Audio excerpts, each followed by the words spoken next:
Oh, I've got an idea as well. I'm going to take one of my hard drives out of each one of my machines. I've got a lot of important files on this one. All the hard drives in there have important files too. And instead of having these on site, I'm going to put these all in my container, off-site in storage, for ultimate protection and a deep backup. I'm going to pull this Seagate hard drive out and put it in this dead hard drive enclosure, put it in an anti-static bag and seal it up inside this, and this will be locked up in a safe in the house, which is bolted to the floor. So this will be an on-site backup hard drive, but it's in a safe, so it's bolted to the floor. No one can get into it. So, and these hard drives are my deep backups, which I put in my container. So yeah, always prepare. If anything happens or if the place burns down or anything like that, at least, you know, I've got a deep backup off-site, which is what you really should do. I recommend doing it. So I'm going to take the Seagate hard drive out, because they're both duplicated. What's on the Western Digital Black 6TB, same stuff, exactly copied onto this hard drive. So I've still got my files here. This is a 5400 RPM drive, so that'll be put away as a storage backup drive. It's pretty fast, but a bit slow for a desktop drive. So why not? I use the higher speed performance drives in the computer, but the slower spindle speed drives is a deep backup drive.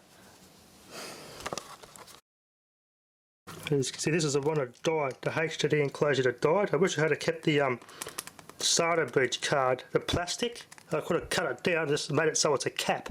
I could screw it on as a lid and seal this instead of using the tape like this. It's pretty secure. I could use an old VHS cassette, plastic cassette box to put the hard drive in as well. It's just a pretty good idea. I don't have a proper HDD box, so I just use this old dead HDD enclosure shell.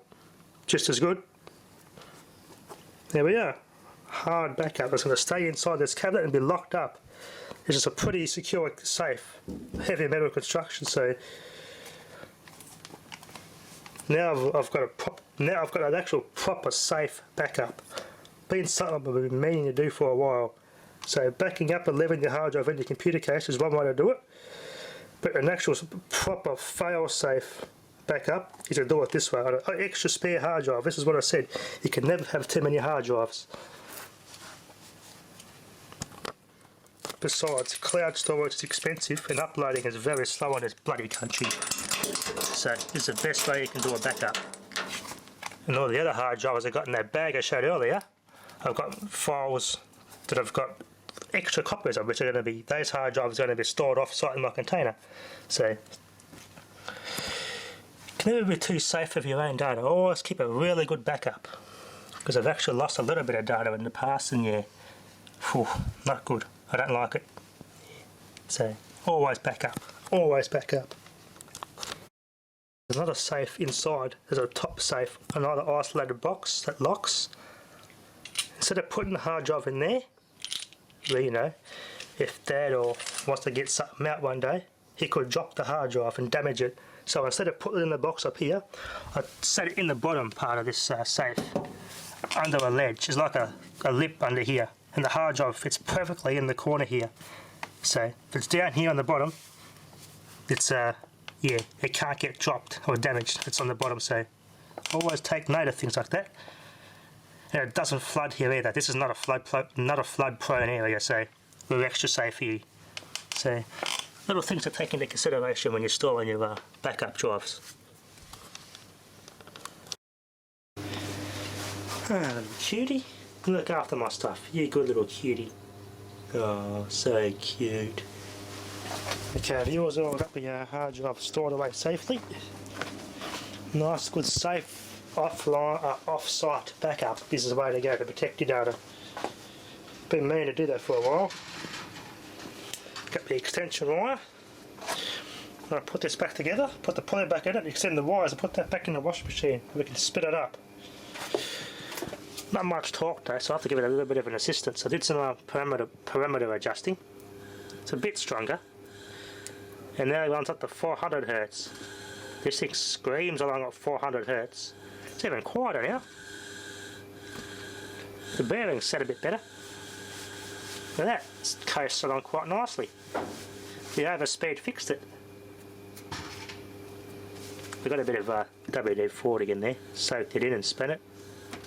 They're shielded bearings, so it just went past the shields to go in those bearings, so ease them up a bit. Swire should be plenty, it's almost 2 metres long, so that's alright. Perfect for that wash machine. It's the one if I get a chance. Rack that back in the wash machine, set it back up and get it some high speed spinning carnage.